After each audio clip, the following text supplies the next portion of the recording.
Hi, I'm Tamara Yakuboski. I'm a mentorship coach, a resilience consultant for organizations and teams, and an impact strategist. And I'm here today to share a brief overview of my model, Awaken Resilience, that I use when I work one on one with leaders as well as workshops and organizations. This model I've created starts within as a personal journey connected to our professional impact that we have in our organizations. So, from going within of looking at where we're overing our boundaries, where we're making empowered choices, how we feel somatically in our body, and what are the patterns and the mindsets that we're looking to rewrite, we can then grow out bigger and relight and integrate this larger value, purpose driven work that we're meant to do in our work and in our impact. This model has come out of hundreds of conversations with organizational leaders across the US and Australia. As we have worked through and continue to work with the long lasting impacts of multiple pandemics of COVID, economics, racism, and climate crisis facing our societies and communities today. But what I want to share with you is a little bit of an overview of what is resilience and what are the things that we can do to awaken it and to regenerate this within ourselves. What I have found in my work are that these are the main pieces that actually prevent us from regenerating our resilience. And so when I work with people, we look at how do we incorporate all 7 types of rest throughout our days, weeks, and months, as well as how do we shift out of emotional overwhelm and learn how to build our window of tolerance to keep coming back to that through skill sets and practices. How do we identify the overing patterns that get us into overwhelm, overwork, overcommitment, overscheduling? And how do we empower ourselves with healthy boundaries that are both permeable and firm and communicated? How do we reconnect our mind and our body in a world where we tend to be so much in our mind? So, how do we reconnect to our body somatically? How do we re engage that relationship? And how do we re engage the relationship with nature?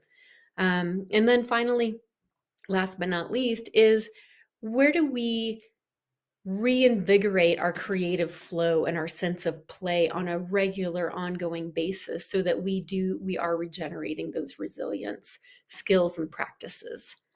And so when I work with people, we always do a couple different assessments. We always look first at what is the individual level of um, self resilience.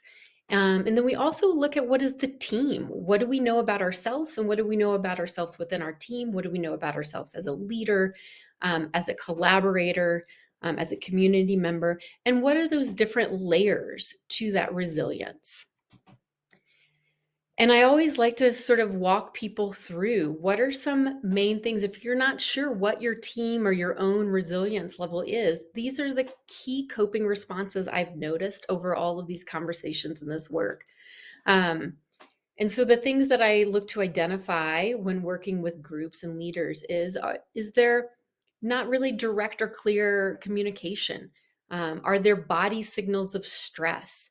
Are there boundaries that people either hold too firm and become not flexible, or are there no boundaries?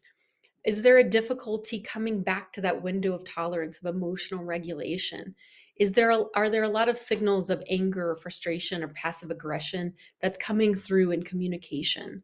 And then is there sort of blaming of looking at all of the excuses rather than where does a person have empowered choice over their behaviors and their responsibilities? By identifying some of these, we can really help find the strategies to help move people into that empowered, intentional choice that helps build our resilience. Other tools that I always work with individuals and teams on are what are the different tools that you can add to your toolbox that will help you build your own resilience. And these are adapted to an individual and a team's comfort level, what they come in already knowing, what they're willing and interested in exploring, and just kind of finding what are 1 or 2 things that you can carry with you throughout the day that people may not even notice that you're doing anything. And so we kind of think about layering of different tools. What are things that can take 30 seconds? Where are 5 minutes in the day, or 15 minutes in the day, where's an hour in your week? So how do we build layers of resilience or layers of restorative practices? And so when we think about resilience, you might say, well, that's not my definition of resilience, or what does that even mean? I always think about this. What I've seen time and time again is developing this idea that resilience is how we recover, transform, and resource ourselves first, so that we can then show up with others in our businesses as well as in our communities and helping build a resilience that is both individual and collective and communal. Um, and so it is how we are cultivating a culture and practices and policies that are centering the individual and collective well-being moving forward. So if this sounds interesting to you, go ahead and contact me and reach out and let's connect. Thanks for listening.